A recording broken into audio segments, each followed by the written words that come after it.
Hey, what's going on, guys? Double 1-8 Seth Shadow here.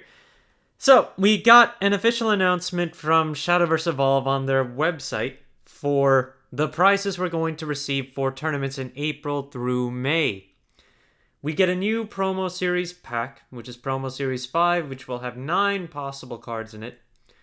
And this time we have cards like Woodland Band, Unbridled Fury, Red Hot Ritual, Dragon Tamer, Aimling Wraith, Bird-Keeping Disciple, Soul Conversion, Winged Inversion, and then we've also got Felice, Leonardian Mage as an alternate art legendary promo, which, similar to how Daria was with the second promo pack, this will be substantially harder to get from the promo packs than the others. If you don't remember who Felice is, she is a Runecraft follower who uses both Earthright and Spellchain 7, which gives her Storm and allows her to deal 4 damage to each follower on the field, on the enemy field. I'd say the biggest anticipation for this one, though, is what I had mentioned before, which is Soul Conversion. This is one of the more expensive silvers to pick up from set 1 right now, and it's getting the foil treatment, which should take a little bit off of the $2-3 rare, or I should say silver, but we'll have to see where that goes. It is going to be a foil, so while it might decrease the price a bit, this should be one of the bigger ones to pick up.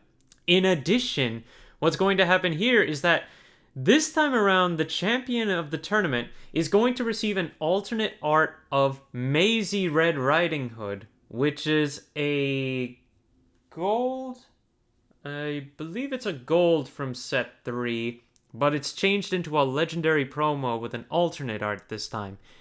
And there'll be a lucky draw for everyone to potentially get another copy of this card too. So similar to what they did with Execution in the last season. It's interesting to see. Now we're starting to get more alternate arts, which I think should push for a little more value in going to tournaments as compared to what we've had so far, which have just been foil preprints. Anyway, I'm definitely excited about this, and I'm definitely excited to see if they'll continue with this trend with next series of tournaments too. Now let's start going into the Market Watch, where we're going to start with Alice, Wonderland Explorer, who has been, I think she's been stabilizing now. We have a number of listings available for the base Legendaries, 14 for the base copy and 15 for the Evo, and now it's about $29-$30 if you want the base version, and about $23.50 if you want the Evo. If you're looking at the Super Legendaries, the price on the Super Legendary of the base form has dropped off to a base of $45, while the market price is closer to $51, and the Super Legendary of the Evo is currently at $30.95 base with a market price of $25.50. So this one is actually higher than its market price right now, and is interestingly short on listings, 4 altogether, compared to all the other ones, including the Ultimate Rare version, which has 11 listings right now and is $140 base, but a $150 market price. Kind of curious, because I don't remember the market price of that being that high. What happened here? So right now, in terms of sales on the Ultimate Rare, they have been going down. Most of them have been selling for about $135 recently, and they were selling for $145 earlier. So the market price has still managed to maintain around $150 thanks to the higher valuation it had when this card first came out. But it is slipping every so often, and once we get into later sets, eventually this card should fall out. But during set 4, I can definitely see this still holding value due to some Fable decks still holding a lot of power. Actress Vera's Premium, we covered how this one saw a spike in price before, and that spike has been maintaining very well. Right now, the base price is $20 on this card, with a market price of $15, and it's still selling for just around $15 recently. A number of copies of them too. So Despite the fact that we're not going to see as many Fableds once Set 4 comes out, this card is still a staple in pretty much any Fable deck right now, and it's holding its overall value for its premium.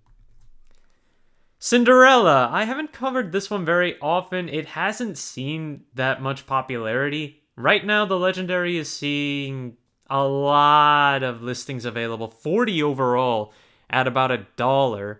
And then the Super Legendary's $5 base right now. And even if you pull the Ultimate Rare of this one, it's currently $42 base, and it has 28 listings available, so it's not getting picked up very often.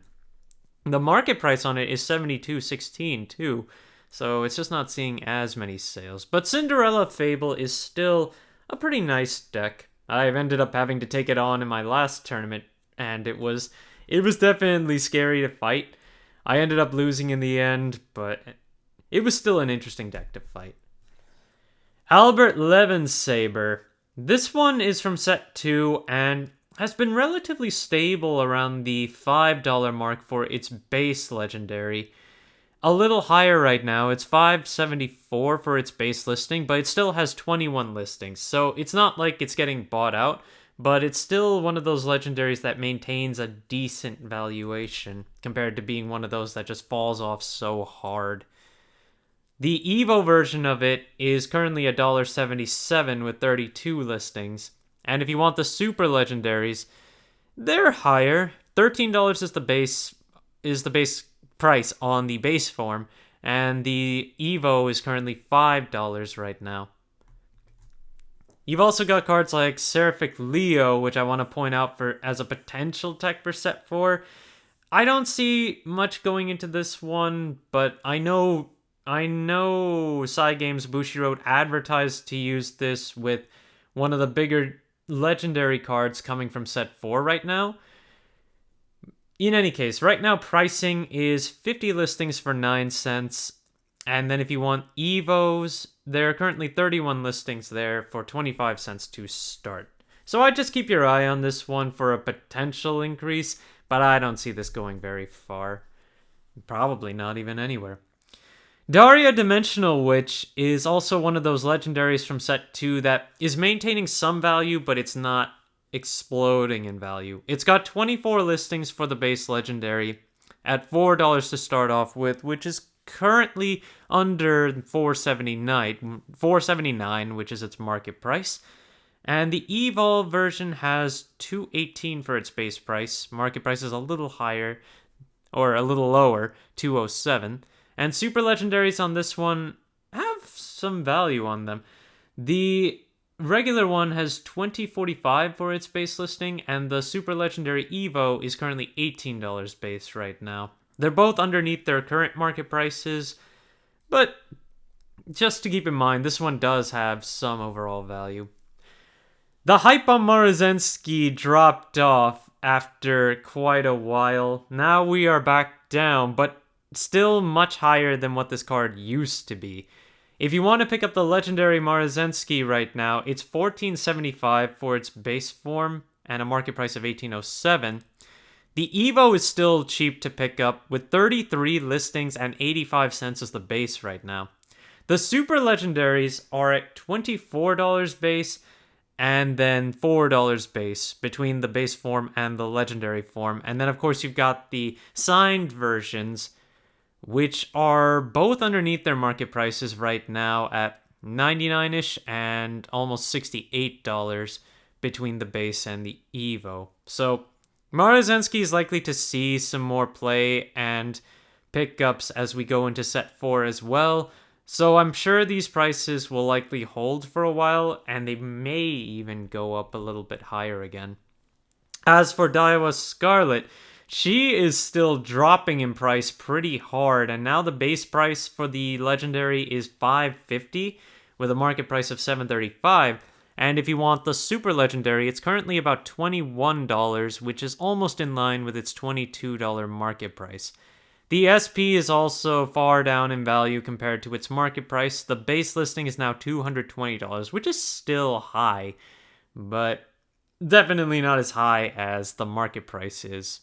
This has been the key pickup for Uma Musume in general.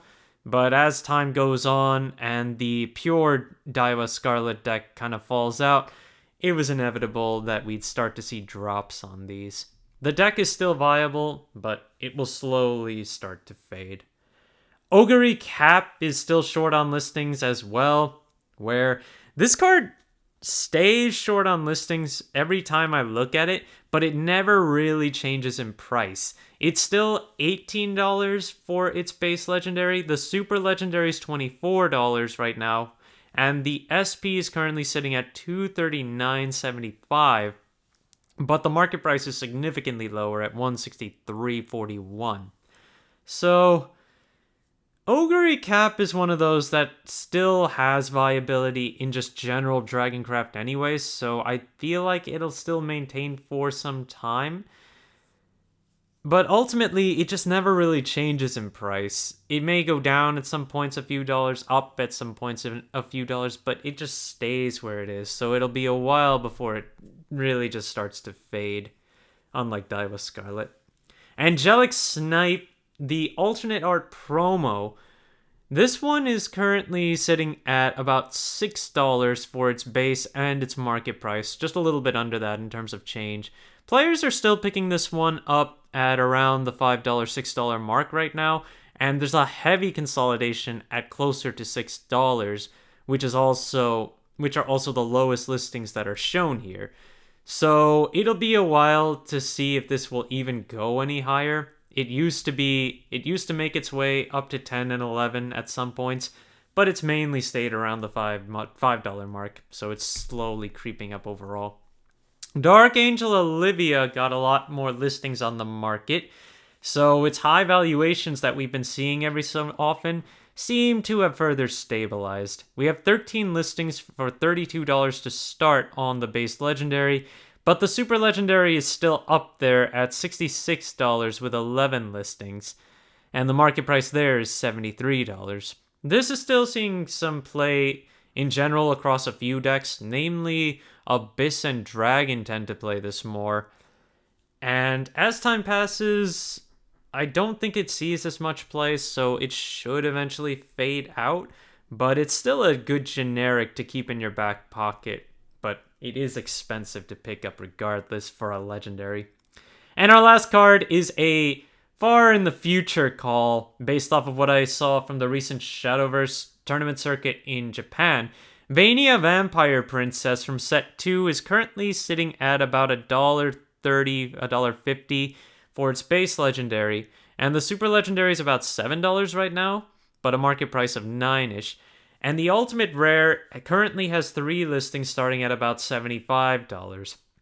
I call this out as what I was seeing from a recent Japanese I believe it was a Grand Prix or it was a championship.